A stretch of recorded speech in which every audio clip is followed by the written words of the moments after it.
thank you for being here. You can sit down.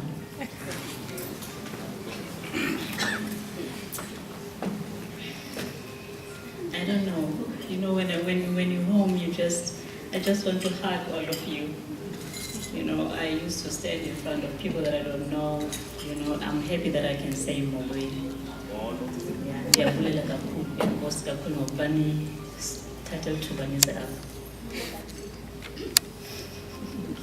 Umsebenzi wami awukomkhulu. What I have to, my work is not that much. I just have to just tell you what is Stand Your Truth all about. I'm sorry, I think the song that satisfied my soul just really distracted me, touched me deeply. Thank you, John Denge. Thank you.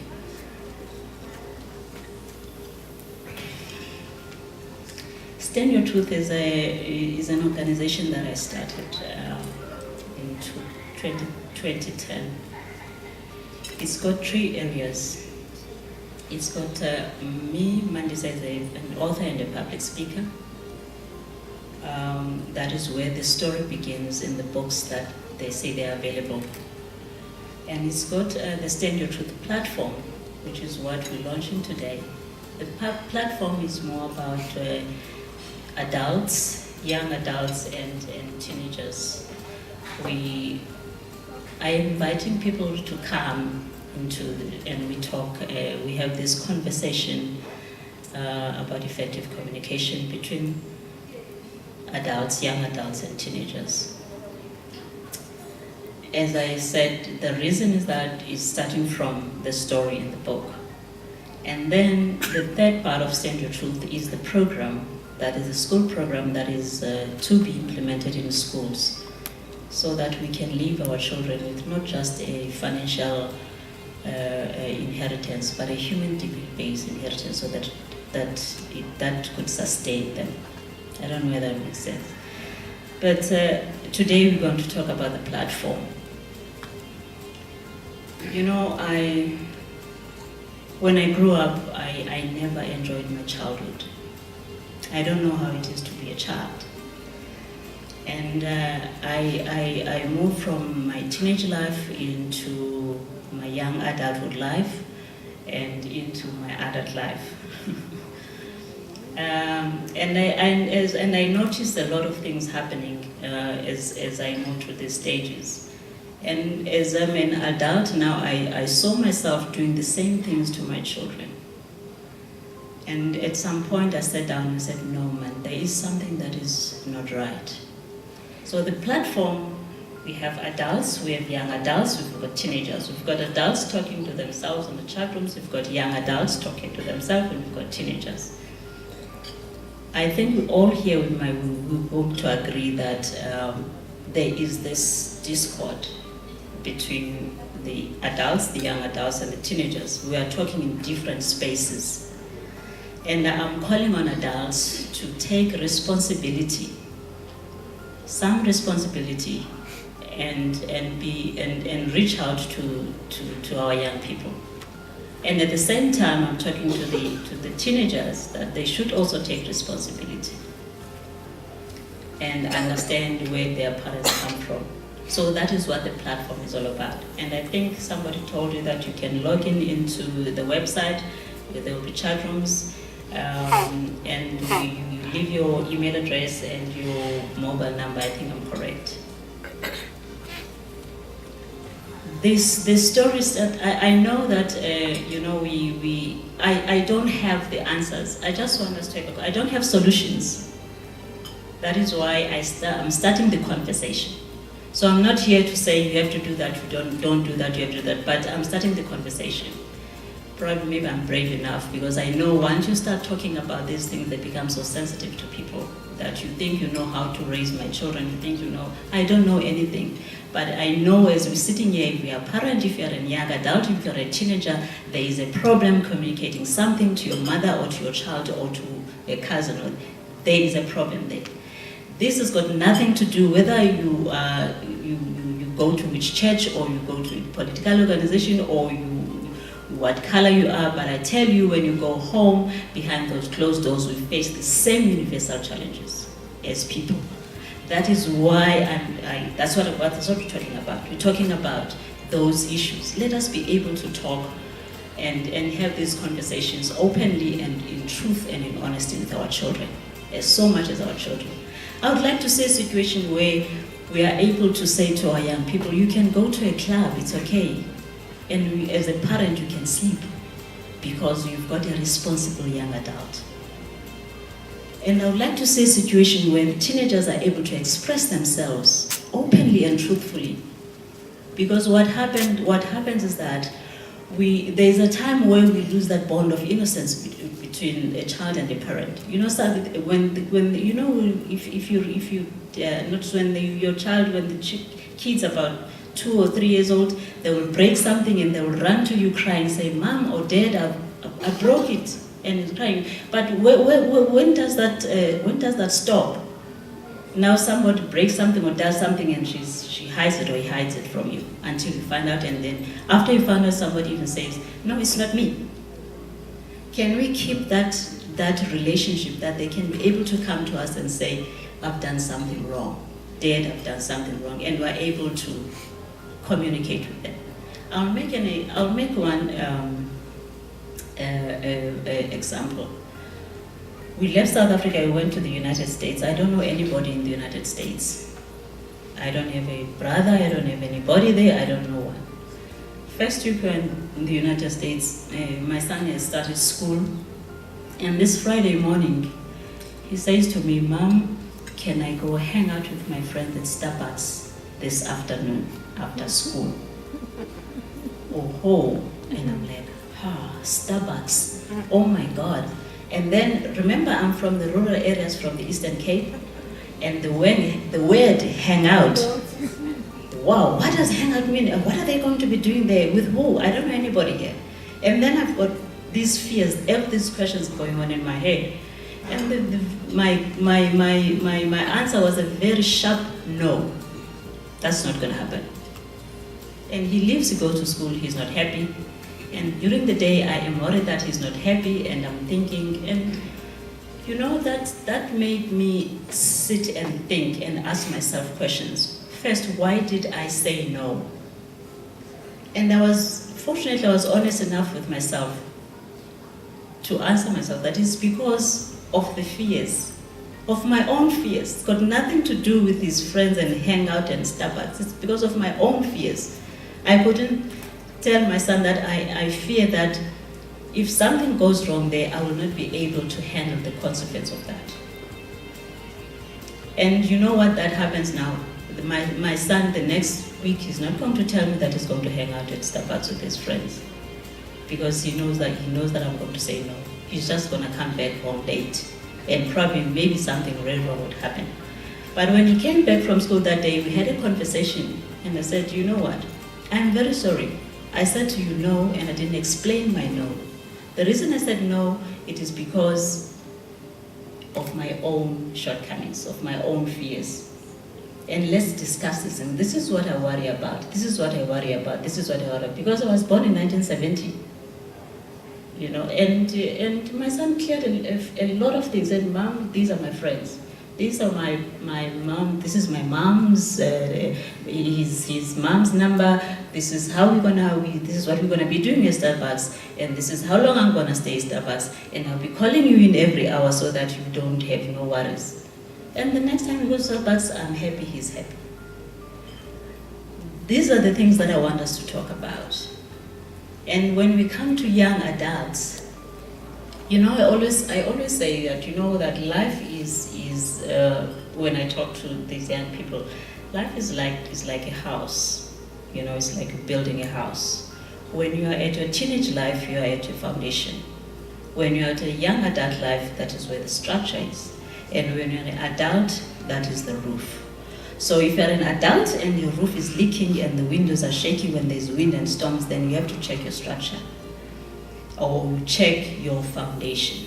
So we need to be able to have responsible young people by teaching them that when you're a teenager, as much as you have to enjoy your teenage life, but remember that you have a responsibility.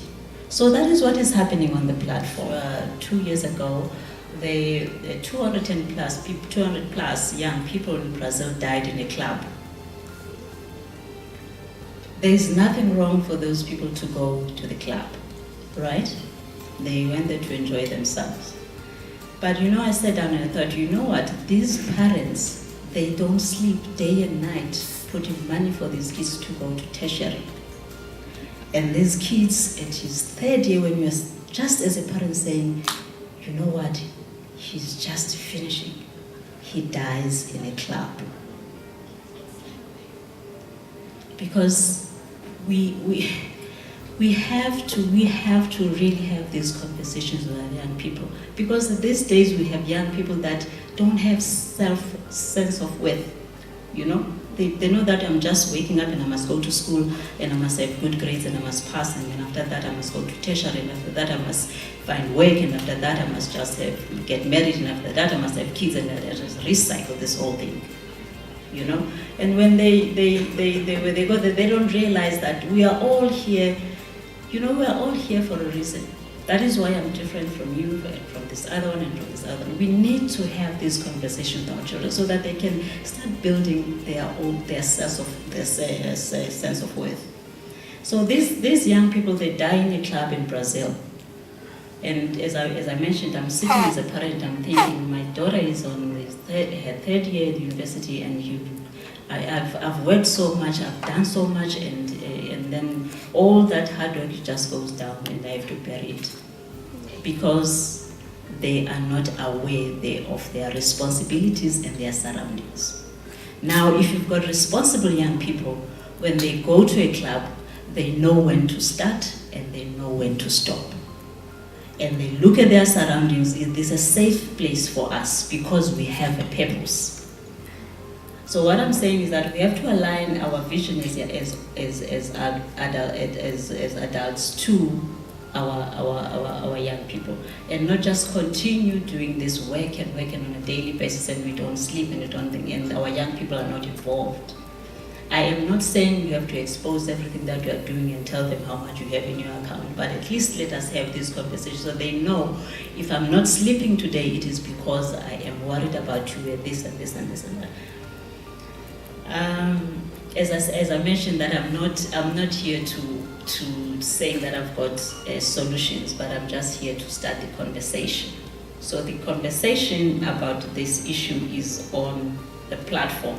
That is where you log in on the website, and if you're an adult, you log in as an adult, you go to the chat room, and if you're a young adult, you go as a young adult, you go to the chat room. But unfortunately today, that feature is not yet up and running. So what we have done is that we wanted to send you the information when it's up, and then we can start the conversation. Why it's like I'm talking to myself?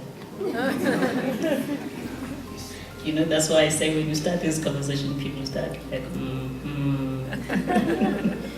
No, that's what is happening with the platform. And with the program that is going to be implemented in schools, we want to install this to our young kids at school from grade 1 or grade R. So we have these kind of people that are different. And I'm challenging the musicians. That is why we've got John Dellinger, we've got Simpwe Dana today. You know, because our young people, that's where they are. They are singing these songs. They will be singing now, say, satisfy my soul. So I'm saying to the musicians, in your space of creativity, when you create these lyrics and these songs, you have to remember the consumer. Remember that our children are singing back these songs to themselves on a daily basis. And when they had these earphones and they're doing this, and we're in these clubs, what are we feeding them? And also as adults, we must remember that we spend so much money buying this gadget for our young people that we work hard for. What's happening in there? Your child is on an iPad, is on an iPhone. What's going on? He's listening to John Dellinger. He's listening to Simpwe Dana. What is John Dellinger saying? What is Simpwe Dana saying? What is whoever other artist is saying? As much as it is go on into fashion, because our children, in fashion, the people when they do those designs, are they really looking at the self-dignity and self-worth of the people that are going to be buying those clothes? I'm not saying let us just dress up and cover everybody, but you know, let us move into a certain direction, because whatever that we've created is really here to haunt us, if we are really being honest. So we're going to have a conversation, right? And we starting the conversation.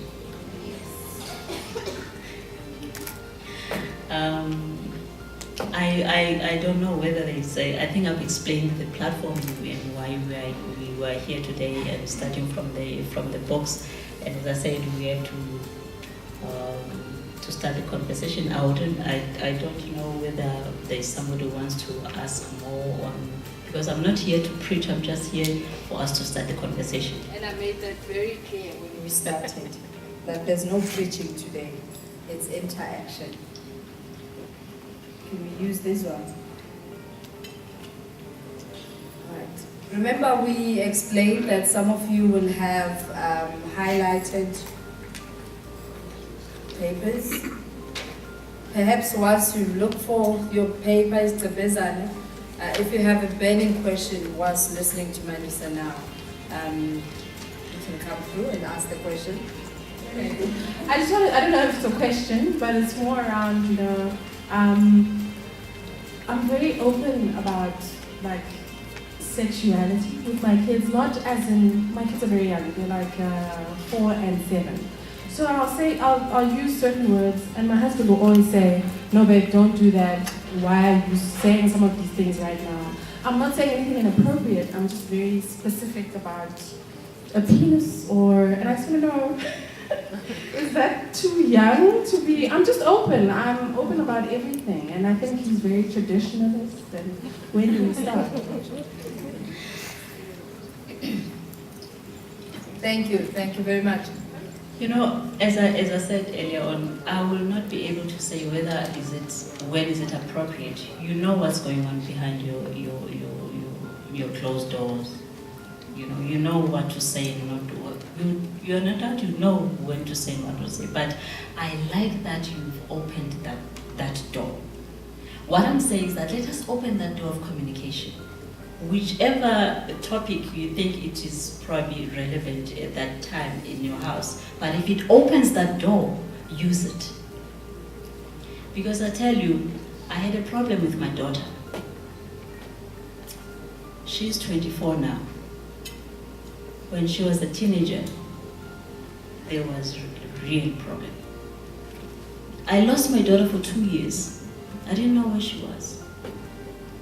I didn't know where my daughter was. Only what I could do was pray. But you know, we had a conversation one day when she came back. And she said, Mom, you were so busy. And all I wanted from you was just probably a hug. All I wanted from you was just probably, let us have a chat, a girl talk. And you were busy making money. I appreciate we had a good home, we had everything, but I wanted you.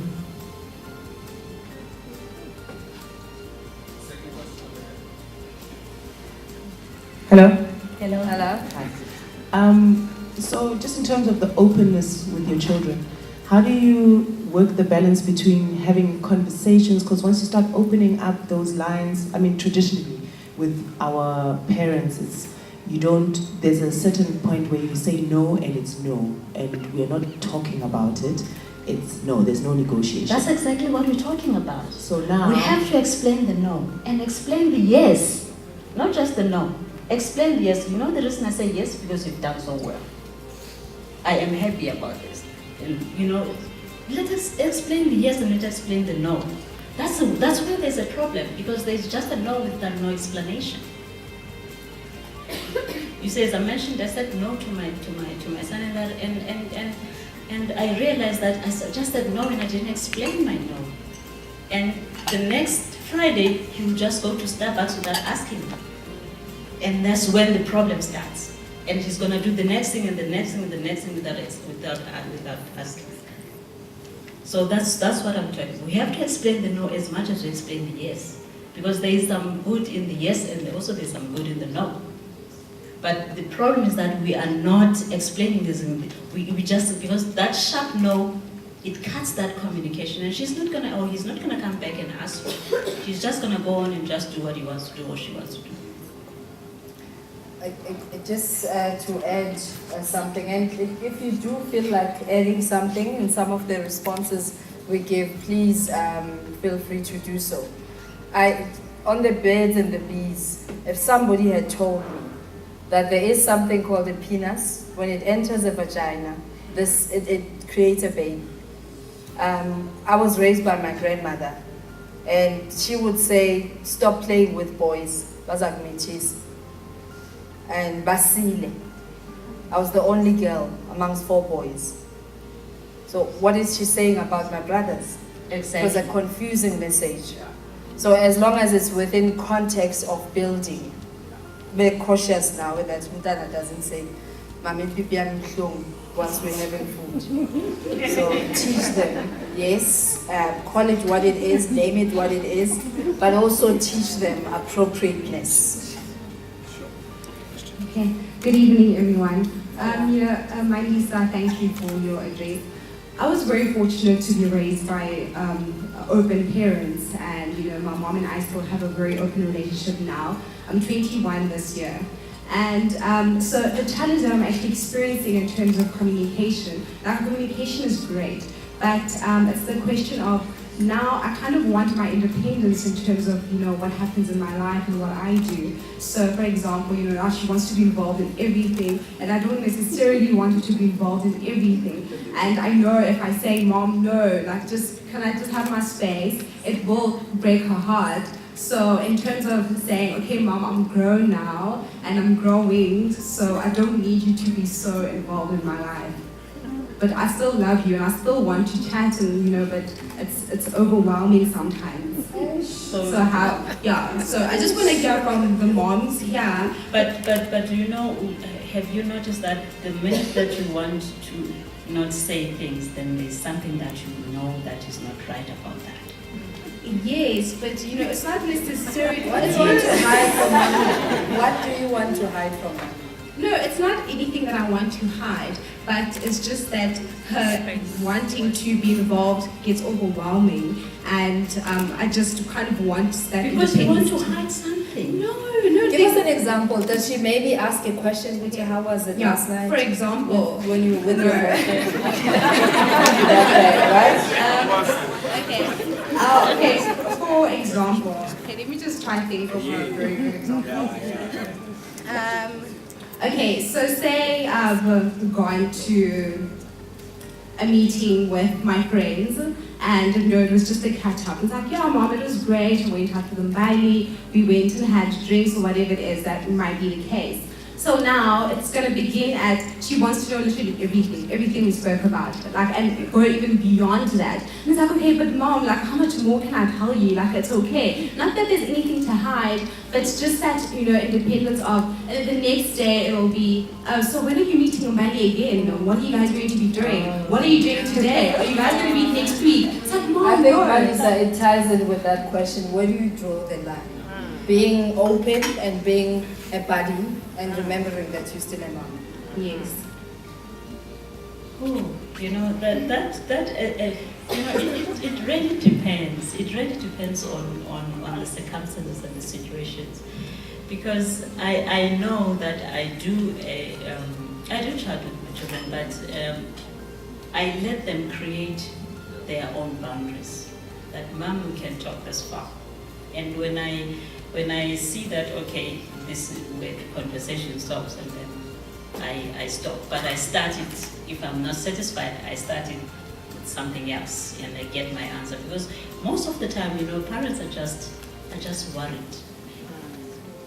It's not because they don't want you to have your life. It's not because they are just worried that whatever that may happen there, because it's going to come back to them. It's going to come. If you go out and you with your friends and whatever, the very first person, if something happens there, is going to be called is your mom or your dad. So you have to always remember that my mother is not that she's just being nagging and all that. She's just really worried as a parent. It comes natural.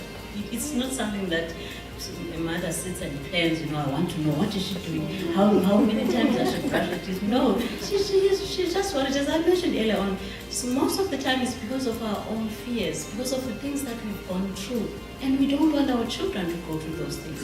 But what I'm saying is that let us communicate that, let us open, let's have a conversation. Let's find out from another mom. I sit down with my children, they know my friends. They know, oh, this one did that. Oh, this one did that. They know the whole story. They do. Oh, man. Oh, they know when to run with the phone and when to walk slowly. And then, who's on the phone? Okay, mom, here's your phone. And they know when to run. We have that, what is this? Relationship, But at the same time, as Criselda mentioned, that you have to create those boundaries as well, that they're not really part of, because sometimes as an adult you make decisions that that I'm going to make an example about this thing of open communication. Again, I'm going to use my children because I've been using my children all the time, because it's safe to do so. My son, he plays football. So he started playing this, kicking the ball at a very young age in the house, and I'll be screaming my things, please don't break that, don't do that. But he's also an A student. So I thought he was going to outgrow this football thing and become a doctor, because I wanted to be a doctor and I couldn't. So my son has to just fulfill that. Until I realized that this is frustrating him, and he's going to drop his grades if I do not support him. So we sat down and had a conversation about this. I'm going to support you playing football, but also remember, I'm just worried. I want you to have sort of some career, because what's going to happen if they break your leg? Now I'm expressing my fears. Instead of just saying, no football, I don't support this, go to school, study and all that. And then we have an agreement. Mom, I'll keep my grades up if you keep my grades if you support me in football. And that's the agreement that we have. And I'm making sure that I support it, and he makes sure that he meets his end of the commitment in keeping his grades. You see that's what I'm talking about when we say this conversation, instead of just saying no football. Those people, they end up being poor, they're doing all these things. Why don't you have an agreement? Then he commits to something and you commit to something. Go ahead now. Greetings, everybody. I had to say now. I'm an 18-year-old, 18 next month, the youngest of four. Don't you miss those years when you talk about what's going to happen next year, next month? Not anymore. I'm the youngest of four, and my mom and I have a pretty okay communication. Like, I know, like you were saying, your kids know all your friends and their friends. I know all of that. But I have a problem where, okay, like I said, I'm the youngest of four, so my siblings have that thing where they've been through it, and now that I'm going through it, they act like they haven't. So I'm now facing my siblings and my mother at the same time. I have no problem with my mom. I just have a problem. Like, I don't know how to tell her that, look, you raised me well, I'm responsible enough. I don't know how to say that to her, because she has my siblings in one ear and the media in another. You have to start with your siblings and tell them off. And you have to tell them that they are not your mother or your dad. I'm not saying to say it in a naggy way. There was a time when my son told of my daughter, he said, we are in the United States, you are not going to be a runaway child here. Don't stress my mom. So you can just tell them off that, I've got a mom. She's taking care of me. Like she did. Stand your truth. Sure. Last question. So I opted to be the only man to ask a question because the gents in here are just all sitting down. Guys, come on. So my question is very simple. So I was raised in a single-parented household, predominantly led by females. 3 aunties, 2 little sisters, and me. And I'm still straight, okay? And talking about this conversation of saying, I mean, I found out only when I was about 29, 30 that my mom was having these conversations, you know, of sex and how to protect each other, with my sisters. But she has never spoken to me about that conversation. Nor has she ever guided me to say, you know, this is the right thing or this is the wrong thing to do. And I've had to find that manhood more in the streets with my best friends, estradini, as opposed to at home and that whole support. So with you being a single mother, how are you managing or balancing those two roles? I think it's important for me because most of the time we forget the man, and I'm glad that you have a good relationship with your son. But most of the times, Tina, in a single household where it's just the mom who's working hard to put food on the table, those conversations never take place. You learn them somehow. We probably make the same mistakes. You go to church and the pastor says the girls must stay away from you. How do you balance that? How do you balance that? I do not have all the answers. I am even not sure if I'm really balancing this thing well. That is why I want everybody to be part, because I also want solutions from you. You know, I also have issues. More especially if you're a single parent, you know, a mom, and you've got a young man in the house. You know, there are things that I just don't know how to handle.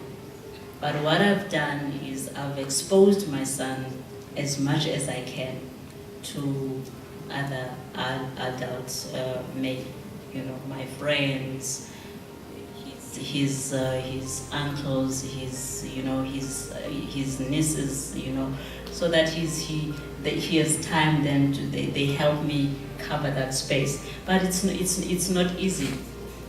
And sometimes I want to start the conversations with him, and I stop and I see his look, and I'm thinking, oh my God, where do I start? So sometimes I still wait. As I said, the reason we are here, I also have issues. That's why I said let us start the conversation as adults, because we are going to have answers from other people answering questions and other people giving us advice. I don't have the question, but I try. But what I know is that we have to open the door of communication. Otherwise, we've lost our children forever.